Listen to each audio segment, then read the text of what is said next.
Agonizing screams heard as a black sky is shown. Camera pans down to a building, surrounded by Ron's tribesmen. "In here!" exclaims one of the tribesmen. The door is kicked down, revealing Ron viciously attacking and killing one of his fellow tribesmen, eating their flesh. The tribesmen tackle Ron to the ground and tie him up. They then proceed to put him in a pod and shoot him all the way to Earth's moon. The pod crash lands on the moon. Roll intro music.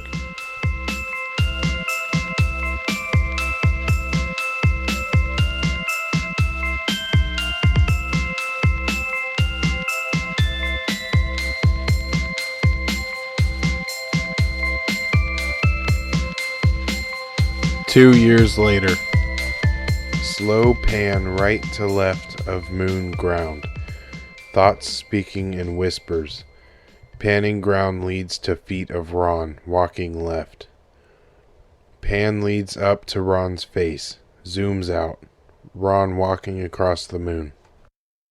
"You can't keep living like this. You need to rest. You need food. You need clothes too. You'll starve if you don't eat soon. Are you even listening?" "I am hungry." "Then listen. You'll need to hunt to catch prey.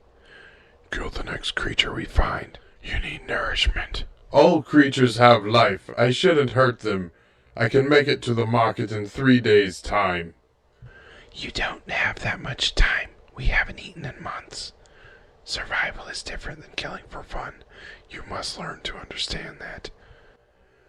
"Most of these creatures starve. What makes me any different?" "You can choose to hunt. They don't have the same mind as you." "So they deserve to die for not being as evolved?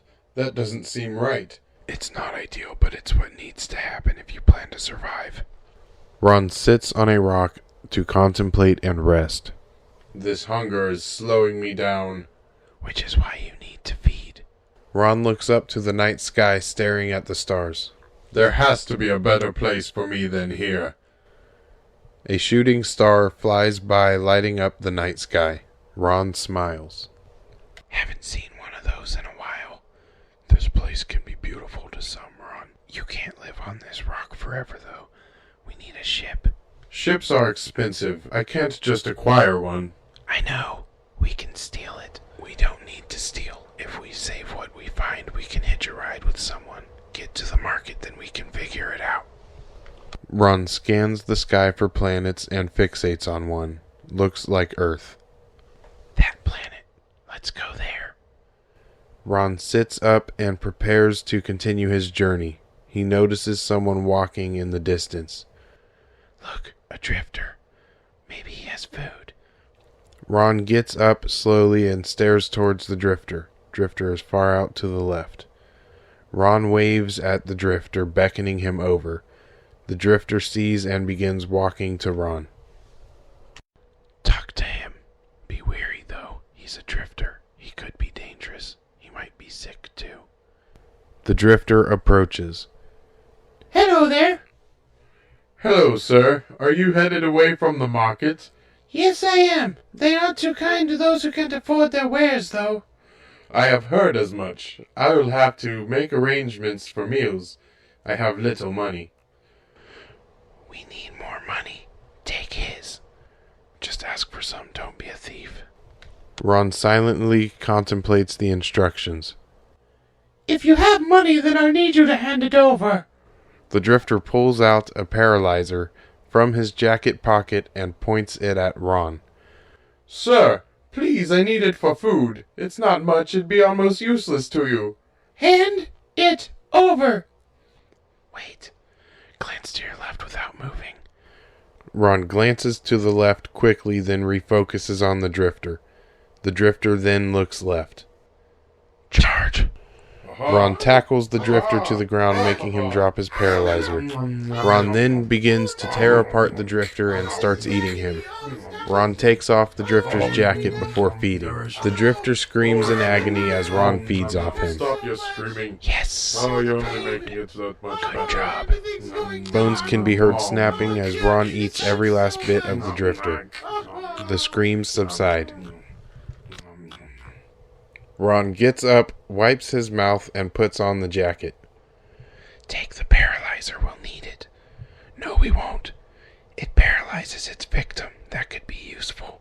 No, leave it. Take it, Ron. It will help me defend myself. I will take it, but I may never use it. Ron puts the paralyzer in the jacket pocket, then continues his journey to the market. Ron is walking left in silence. The creatures appear. This sickness is getting worse. We can't live like this forever. There is no cure. Fighting is the only option. But how? It is within us. Embrace it. It is part of you now. There has got to be a way around it. Am I cursed to walk this land slowly turning into a monster? I want a better life. I can't give in. Your strength grows every time you feed on your tribesman's flesh. We could be immortal. Innocent beings are getting harmed this way. It needs to stop. Spreading it is not the answer. Think of the power. Ron looks down at his hands, tightening them into fists, smiling at the thought of immortality. He then releases his grip and lowers his hands to his sides. The strength comes from not giving in. I won't be a cannibal. It is what got me banished to this desolate rock in the first place. Everyone here is sick, and there is almost nothing here. As the sickness consumes the planet, more will be sent here. It could bring a whole new world to our existence. A world led by violence and fear. That is no world that I would like to live in. We don't have many options. Leaving could just spread the sickness to other worlds. It is worse than staying here. The only thing worse than living with this sickness is spreading it. If I learn to control the cravings of destruction and cannibalism, I can make it elsewhere. I know I have the strength to do so. The cravings will win every time, Ron. We can choose where to feed and who to feed off of.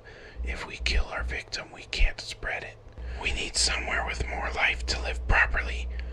We can make deals with vendors and other creatures for food. This place may be the best place for us. This place will become more and more dangerous as the sickness becomes stronger. I fear leaving is the safest route. I can try to help you stay docile, but it will be tough. A three-eyed cat creature runs past Ron. Ron stops to admire the creature. The cat stops and sits by what looks to be a dark ground. Ron curiously walks towards the cat's position. The cat stays put, sitting and staring off into the distance. Ron stops, about 20 feet to the right of the cat, and notices that the ground is what used to be a crater. The destruction here is amazing. It looks like lava used to flow here. It looks like there was a massive collision. Could this be the Sea of Rains? The ground looks like dried lava. Yes, this is Mare Imbrium, also known as the Sea of Rains. The cat looks at Ron for a few seconds, then runs away to the left. Ron sits down and sighs. I need a companion. You have us. A companion that isn't destroying me from the inside. It's not the same. We're here to help, Ron. Trust us. Ron gets up and begins walking left in silence. I feel the ground shaking beneath my feet. Is this one of these moonquakes I've heard about? Yes, this is a moonquake. They can last hours. Luckily, it's a small one. Ron notices something off in the distance to his left. What is that off in the distance? It looks like a home of sorts. How could it possibly be built here? These materials don't even exist on the moon. There's someone on the front porch. Let's go say hi. I don't want to be a bother, but I do need to pass. I'll just say hi. As Ron walks past the home, an old lady is yelling for her pet. She greets Ron when she sees him. Yoo-hoo! Thea! Come on home now! Thea! Excuse me, young man. Have you seen my Thea? She's out here somewhere. Hello, ma'am. I saw an orange cat-like creature a while back. He ran back this way. That's my Thea. I hope he returns soon. How'd you get out here in the middle of nowhere? I was sent here. There is a sickness plaguing my planet, unfortunately. I too was banished from my home planet. The sickness is everywhere. I have it too, young one. You are welcome here. What is your name? My name is Ron. Welcome, Ron. Everyone here calls me Luna. You can call me that as well. Please come in. Luna turns and goes inside. Ron follows. The house is full of goods that aren't obtainable anywhere on the moon. Luna sits in her rocking chair as Ron examines the house. Ron begins sniffing the wooden wall. You're a curious one, aren't you? Ask her where she got all this. How did you acquire all of this? It all looks so foreign. Ah, I'll tell you, child. Some small items can be acquired at the market, but most of this is imported illegally from planets all over the universe. There are alien mafias in most galaxies, including ours, and my brother is part of it. You can see there are many life forms like us that have gathered and created a business that works right under the nose of the lawful organizations of the universe. The Mafia plants their members on planets throughout our galaxy that blend into each planet's society and acquire jobs and businesses that work with the materials we need, such as woods, metals, and medicines. They also do missions to gas planets and forbidden zones. Stealthily, they get the materials they need and bring them back to the leaders of their Mafia. The leaders then distribute these goods to other planets for a price. A hefty price, however. They also work as transportation between worlds and can be hired for protection. My brother gave me almost everything in this home. When he found out I was not only sick but banished to Earth's moon, he did everything to help make me more comfortable. This Mafia isn't all bad, though. They're even working on a cure, but sadly there is no cure in sight. At least not yet. Wow. I have heard rumors of this Mafia, but never knew if it truly existed. Until now. Yes, the Mafia is real. They look out for their members, but it is dangerous work. Sadly, a lot of them don't make it. I'm thinking of making my way to this Earth planet. This moon will get more and more dangerous as more of the sick population gets sent here. You should leave too. I love this place. Even if a cure is found, I may stay here. I'm not prepared to stay here longer than I have to. It is a nice moon, though. Does your brother know if there's any chance at a cure arriving soon? No progress yet, young one, but I'll be here. Check in any time and I'll give you any news I may have. We need to get back to our travels, Ron. Wrap it up. Thank you for your information, ma'am, but I am afraid I need to continue my journey. I've got business at the market. I understand, Ron. Oh, wait! I have something for you. Luna gets out of her rocking chair and walks into the other room. She returns with a green backpack. Take this! It will aid you on your journey. Luna hands Ron the backpack. Go, and be safe. Thank you! Ron heads out of the house and off the porch. Luna follows to the end of the porch. Best of luck in your travels, Ron. And remember, you are always welcome here. Ron turns back to Luna and yells, Thank you! Ron then turns back to the left and continues his travels. She was crazy. She was nice. We can't go back there. She's sick too. She'll eat us. Ron looks down while still walking. This is true. I can't trust her. Trust no one, Ron. You're on your own now. Small moment of silence as Ron travels. I feel the sickness growing stronger. I crave blood. That is a common symptom. The cravings will subside. They get worse, however. I can't live like this. Oh, what is to become of me? Calm down, Ron. Save your energy. No one should have to feel this way. I am in pain. Oh, so alone. Alone and on my own. Whatever shall I do? Ron, seriously, get a hold of yourself. We'll be at the market soon enough. If only I didn't have this sickness, I wouldn't be so down. Down with this sickness, I say! Down with it! Ron, I have a song to show you later, but in the meantime, calm yourself. I need to rest my feet. Ron sits on the ground, then sighs. I need to regain my composure. I need to find the good in being here. I can't spread this sickness, that's one plus. And besides losing my sanity, some time alone is nice. I think I can make this work. Until I can leave, at least. Good. We're gonna be here a while. But how long is up to you. We won't get anywhere laying around. Ron stares forward, zoned out, not hearing his thoughts. Suddenly, an LTP occurs to his right, shooting out neon green, red, and blue lights. Sounds like a fart. Ugh, what was that? Moon fart. It's called a lunar transient phenomenon. LTP for short. Gas held in cavities deep within the moon rise and escape through the crust of the moon, creating a strange light anomaly. Ah, it smells. Yeah, moon fart. We should capture it in a jar and sell it. Some lunatic would actually buy moon fart in a jar. Ron sighs again, then gets up from the ground and begins walking left. I wonder if I should go to another galaxy. There has to be a cure somewhere in the universe. Keep in contact with Luna. She will have all the information we need. Maybe her brother can transport us. It wouldn't be free, and trust me, you don't want to owe any favors to this mafia. We can handle a couple favors. It's not worth it. We can network once we make it to the market. Someone will be able to help us. I don't have enough money to pay a stranger for a lift. We could join the mafia.